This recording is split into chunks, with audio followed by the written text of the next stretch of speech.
Hello friends, welcome to SSC coaching centre. दोस्तों, आज का वीडियो आपको बहुत ही अच्छा लगेगा क्योंकि आज के जो प्रश्न हैं सभी परीक्षाओं में पूछे गए हैं। पूरा वीडियो देखिएगा, सभी क्वेश्चन समझ में आएंगे और सभी प्रश्न अनुपात वाले चैप्टर से लिए गए हैं। ठीक है दोस्तों, तो चलिए स्टार्ट करते हैं। पहला प्रश्न है, किसी विद्यालय में लड़के तथा लड़कियों 5:2 के अनुपात में हैं। यदि लड़कों की संख्या 150 है तो विद्यालय में कुल कितने विद्यार्थी हैं। विद्यार्थी का मतलब होता है लड़के लड़कियां दोनों शामिल। ठीक है, अब यहां पर पहले लड़के कहा गया तो पहले लड़के लिखेंगे, लड़के मतलब बॉय। बाद में लड़की कहा गया तो लड़की बाद में लिखेंगे, लड़की मतलब गर्ल। इनका अनुपात दे रखा है आपको 5:2। ये बात हमेशा याद रखना, जो पहले कहा गया है उसे आप पहले लिखेंगे और जो बाद में कहा जाए उसे बाद में। ठीक है, अब आपसे यहाँ पर कहा गया है अनुपात इतना दे दिया, कहा गया है कि लड़कों की संख्या 150 है। देखिए, अनुपात में लड़के कितने हैं, 5 हैं, और संख्या में लड़के कितने हैं, 150 हैं। तो 5 बराबर 150 के, तो 1 बराबर कितना भाई, 5 का मान 150, तो 1 का मान कितना हो जाएगा, आप जानते हैं 1 का मान 30 हो जाएगा। ठीक है, 1 का मान 30, 30 का मल्टीप्लाई 5 से करेंगे 150 ही होता है, और 30 का मल्टीप्लाई 2 से करेंगे कितना हो जाएगा, 60 होता है। लड़कियों की संख्या भी आपको पता हो गई 60 है, और लड़कों की तो पहले से दे रखी थी 150, लड़कियों की भी पता चल गई 60 है। आपसे पूछ रहा है कि कुल कितने विद्यार्थी हैं। विद्यार्थी का मतलब होता है लड़का लड़की दोनों शामिल। टोटल कर लीजिए, 150 लड़के हैं, 60 लड़कियां हैं, तो टोटल कितना हो गया, कुल कितने विद्यार्थी हो गए, 150 और 60 ये हो गए 210 विद्यार्थी। टोटल विद्यार्थी, कुल विद्यार्थी पूछ रहा है तो कुल विद्यार्थियों की संख्या कितनी होगी, 210 होगी, और 210 आपको दे रखा है पहले ही ऑप्शन में। ये आपके प्रश्न का बिल्कुल सही आंसर हो जाएगा। क्लियर है दोस्तों। आपसे क्या पूछ सकता था इस प्रश्न में, आपसे ये भी कह देता कि लड़कियों की संख्या बताइए कितनी है, लड़कियों की संख्या 60 है। क्लियर दोस्तों, समझ में आ गई। या फिर ये कह सकता था कि लड़कियों की संख्या लड़कों की संख्या से कितना कम है। तो देखिए, लड़कों की संख्या 150 है, लड़कियों की 60 है, तो 150 में से 60 को घटा देंगे, कितना कम है, 90 कम है। यह भी पूछ लेता है कि लड़कियों की संख्या लड़कों की संख्या से कितना कम है, 90 कम है। यह आपका आंसर हो जाता। तो कैसा भी प्रश्न पूछा जाए उससे आप करके आएंगे, तरीका हम बता रहे हैं आपको। ठीक है दोस्तों, बात सभी की समझ में आ गई। अब देखेंगे अगला प्रश्न।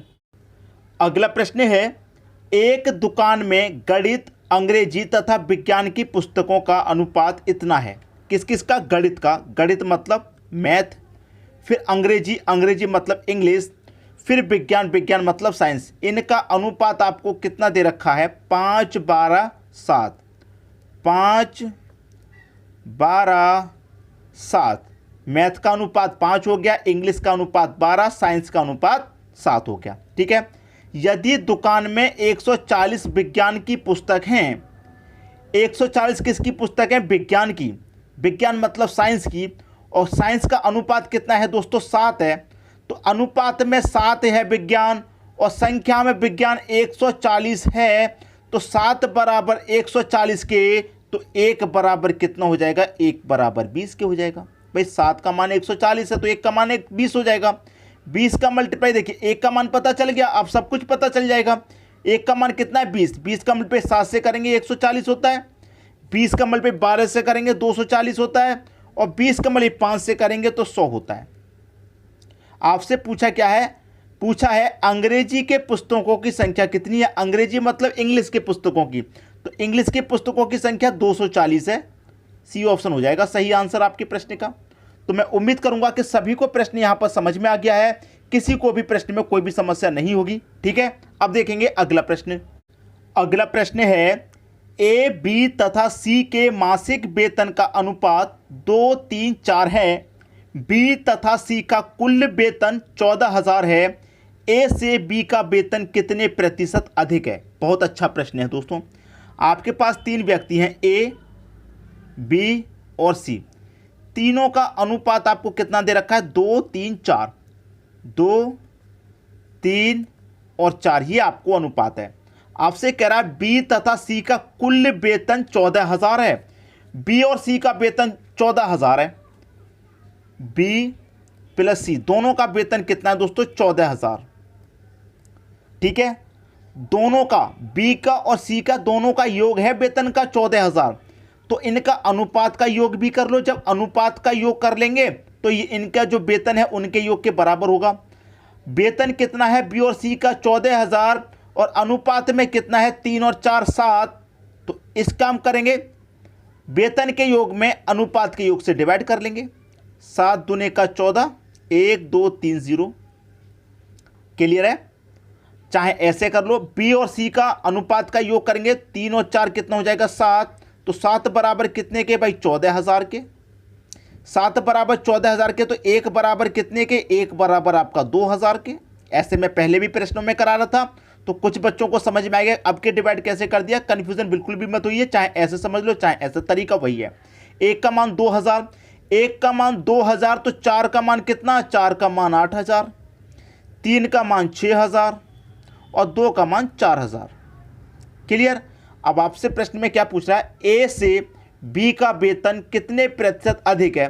भाई ए से बी का वेतन कितना अधिक है, ए से बी का वेतन 2,000 अधिक है। कितने से अधिक है, ए से मतलब 4,000 से। किस में पूछा, प्रतिशत में पूछा, तो प्रतिशत के लिए क्या करेंगे, 100 से गुना कर देंगे, आंसर आ जाएगा। 1 2 3 0 से 1 2 3 0 कट गए, 2 से 4 कटेगा 2 बार में और 2 से 100 कटेगा आपका 50 बार में। तो कितने प्रतिशत अधिक है, 50% अधिक है। ये आपके प्रश्न का सही आंसर हो जाएगा। बी ऑप्शन आपके प्रश्न का बिल्कुल सही आंसर हो जाएगा। उम्मीद करूंगा कि सभी को प्रश्न अच्छे से समझ में आ गया, किसी को कोई समस्या नहीं होगी। ठीक है दोस्तों, अब देखेंगे अगला प्रश्न। अगला प्रश्न है, एक दुकानदार को 50% प्लस 50% की छूट का बोर्ड लगा हुआ है, वह कितने प्रतिशत छूट दे रहा है।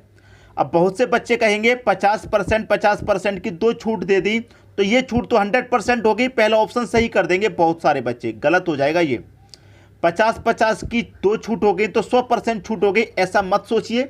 इसको करने का सही तरीका क्या है उसे सीखिए।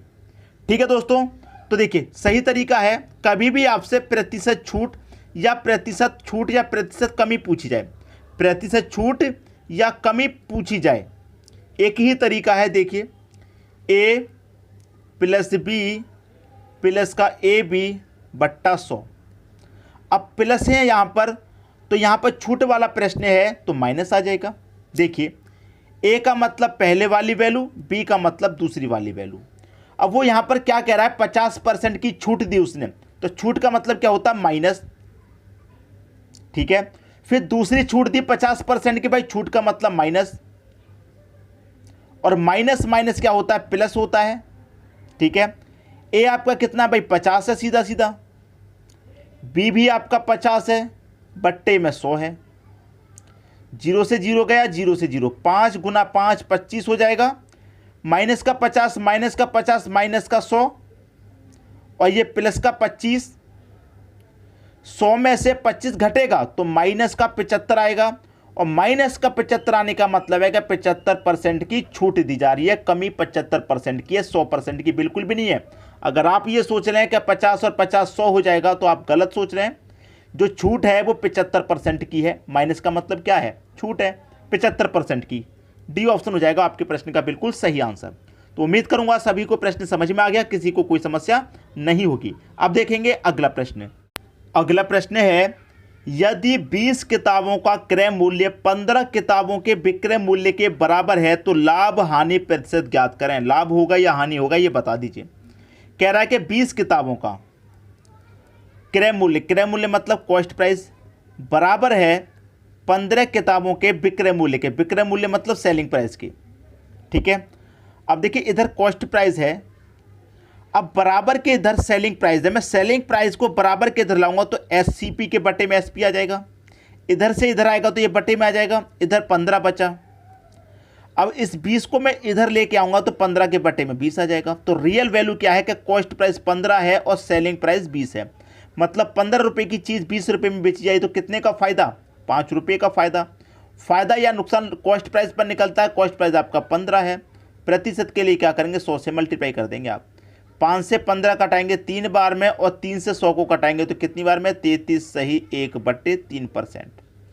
अब 33 सही 1/3% के दो ऑप्शन है, एक है लाभ का एक है हानि का, तो आपका आंसर क्या है, लाभ हुआ या हानि। भाई 15 रुपए की चीज को 20 रुपए में बेचेंगे तो हानि होगी क्या लाभ।